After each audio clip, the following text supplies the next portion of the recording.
Hey guys, how you going? This is Justin from Present Way Coaching, and today I want to talk to you about healing emotional wounds or emotional scars or trauma, whatever you want to call it. There's lots of different names, but basically it's an impression that's left in our mind and in our body from an event in our past which has been unpleasant or unfavourable or negative, that we haven't been able to resolve at the time. So I've broken this down into three key elements which we need to understand to resolve the trauma and to move on with our life.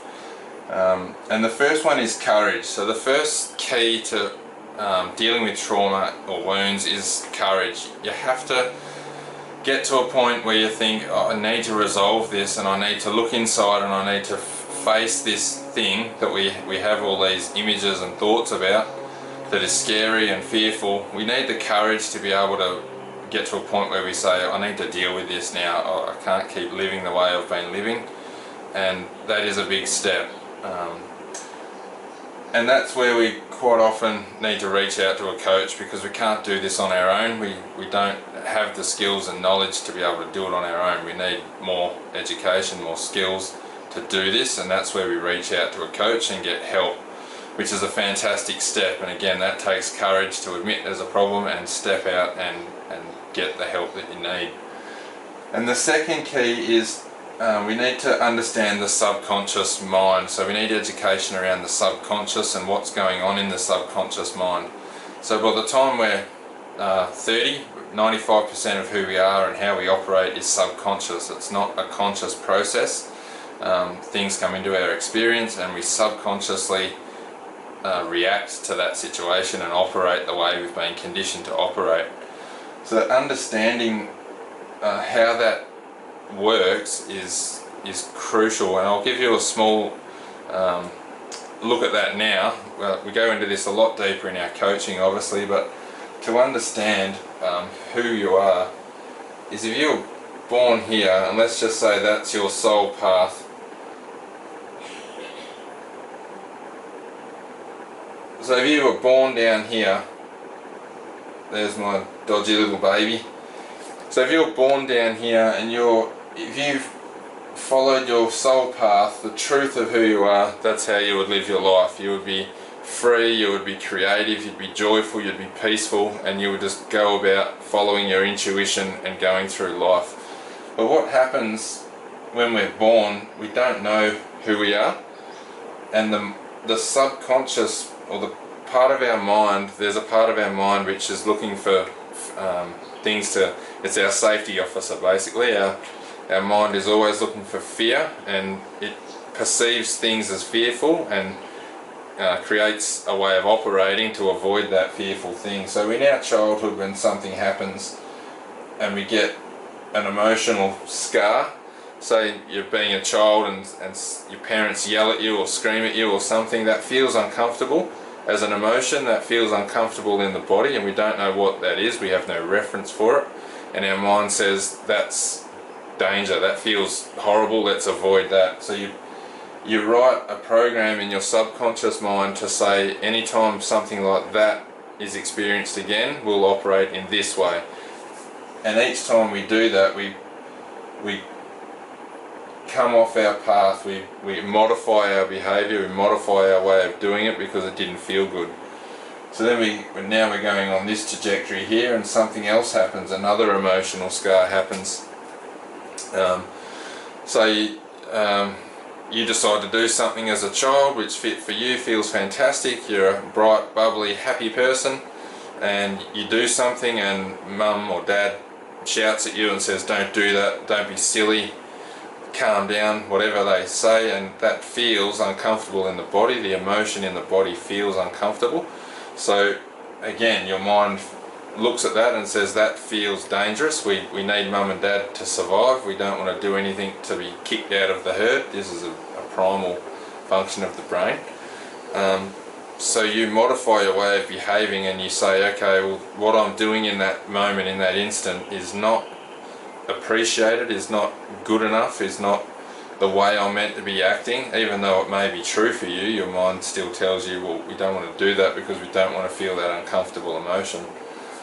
So again, we change our way of behaving, and move away from the truth of who we are. So for instance, we may start to, if you're a really happy, bubbly, bright person and you're constantly being told in your childhood, calm down, stop that, don't do that, be quiet, whatever, you start to suppress that desire that you have and you start to operate in a different way, and we pick up all of these scars as we go through our life. And some of these can be big, some can be small. It's all unique to the individual person. So some of us may have just been talked to gruffly by our parents. You know, they may have yelled and screamed at us, or even just told us to calm down.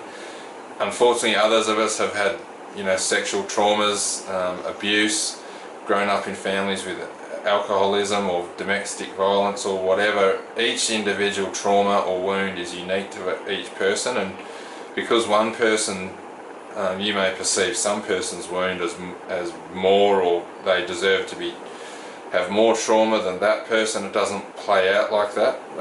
We all perceive things differently, and we all create traumas based on the meaning that we give it in the situation. So that's how the subconscious mind works. It's constantly looking for danger, looking for fears in every situation, and it writes a story and a program in our mind to get us to operate in a different way in order to feel safe, to feel like we're not going to encounter that again. So you can see, now that we have these subconscious programs set up in our mind, every time life comes into our experience, our subconscious now is looking for these perceived wounds in our outer experience. So if you've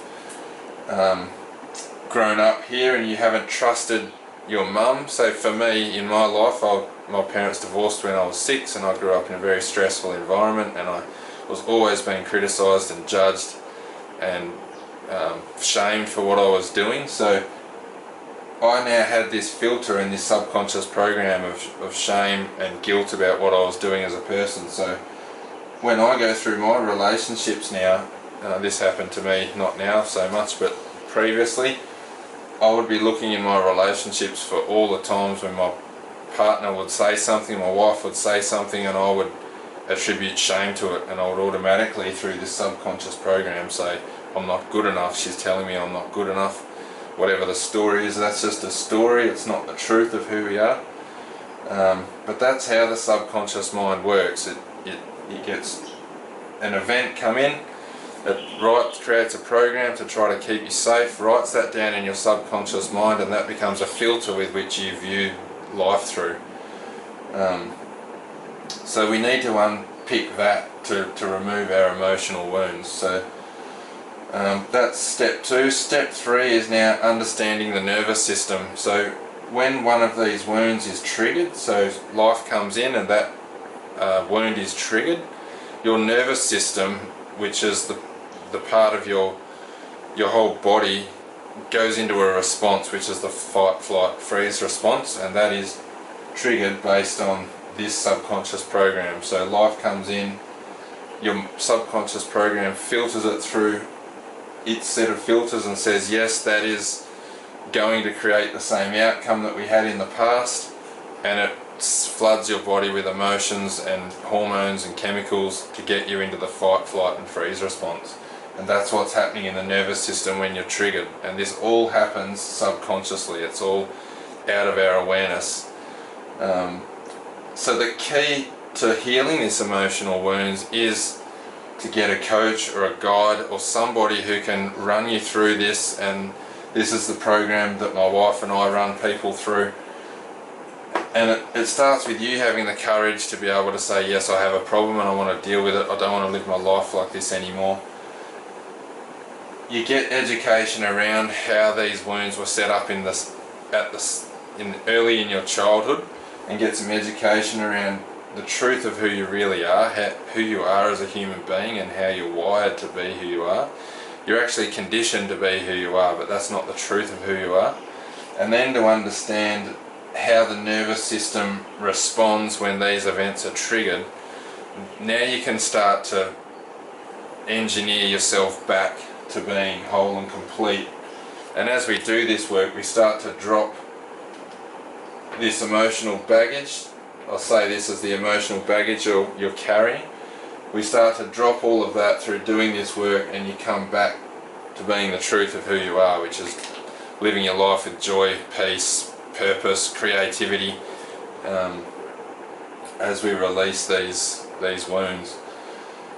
So I hope that gives you some understanding now around if you've got trauma or wounds and you can't seem to get out of it, you just keep ending up in the same situations, you keep ending up in toxic relationships, you keep bringing on the same situations in your life, and you're living in the same emotions all of the times. It's because these subconscious programs, something's happened in your past which has you locked into this subconscious program, and you can't get out of it. You can't,